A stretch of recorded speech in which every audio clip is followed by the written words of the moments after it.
علامہ سخاوی کی القول البدیع ہے، یہ چھپی ہوئی ہے دارالیسر اور دارالمنہاج بیروت لبنان سے۔ جو میرے پاس اس وقت نسخہ ہے اس کا صفحہ نمبر ہے 260۔ علامہ سخاوی لکھتے ہیں انہو کان فی بنی اسرائیل عبد مسرف علی نفسہ۔ بنی اسرائیل کے زمانے میں ایک شخص تھا، انتہائی گناہ گار تھا۔ اس کے علاقے کے سارے لوگ اس کے گناہوں کی وجہ سے نافرمانیوں سے تنگ تھے۔ فلما مات رموا بہ، جب اس کو موت آئی لوگوں نے دفنانے کی بجائے اس کو اٹھا کے کچرے کے اوپر پھینک دیا۔ کہتے ہیں فَأَوْحَى اللَّهُ تَعَالَى لِنَبِيِّهِ موسیٰ علیہ السلام ان غسلہ وصلی علیہ۔ اللہ تعالیٰ نے پیغمبر وقت جناب موسیٰ علیہ السلام کی طرف وحی بھیجی، فرمایا موسیٰ جاؤ فلاں جگہ پہ ایک میت پڑی ہے، اس کو اٹھاؤ، ان غسلہ اس کو غسل دو، وصلی علیہ اس کے جنازے کا اہتمام کرو۔ حضرت سیدنا موسیٰ علیہ السلام اپنی جماعت کے ساتھ اس مقام پہ پہنچے جو بذریعہ وحی آپ کو بتایا گیا تھا۔ جب وہاں پر پہنچے فواجدہ، کہتے ہیں وہاں پر دیکھا تو واقعی ایک میت پڑی ہوئی تھی۔ حضرت موسیٰ علیہ السلام نے اس کو دیکھا تو پہچان گئے، یہ تو میری امت کا سب سے بڑا گناہ گار اور نافرمان شخص ہے۔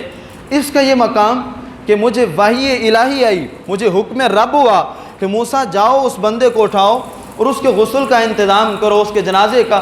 پیغمبر بھی اولو العزم اور جناب موسیٰ علیہ السلام کو حکم ہو رہا ہے۔ حضرت موسیٰ علیہ السلام کہتے ہیں میرا تجسس بڑھا، میں نے کہا وجہ کیا ہو سکتی ہے؟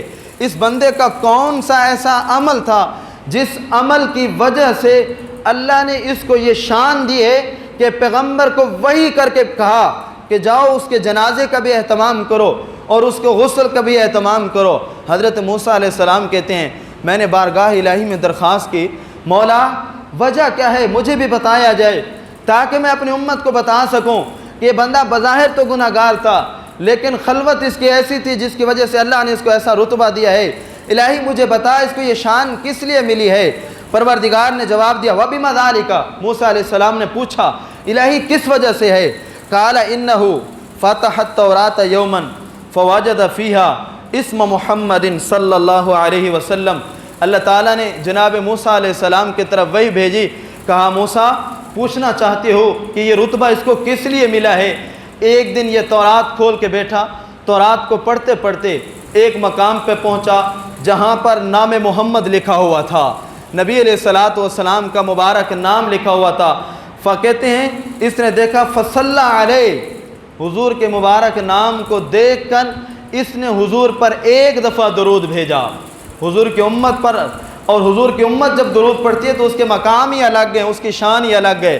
کہا فصلی علیہ، اس نے ایک دفعہ درود بھیجا، قد غفرت لہ، اے میرے موسیٰ جتنا بھی نافرمان تھا لیکن میرے محبوب کی ذات پہ درود بھیجا ہے، میں نے زندگی کے سارے گناہوں کو معاف کر دیا ہے، میں نے اس کے ساری خطاؤں سے درگزر کر دیا ہے۔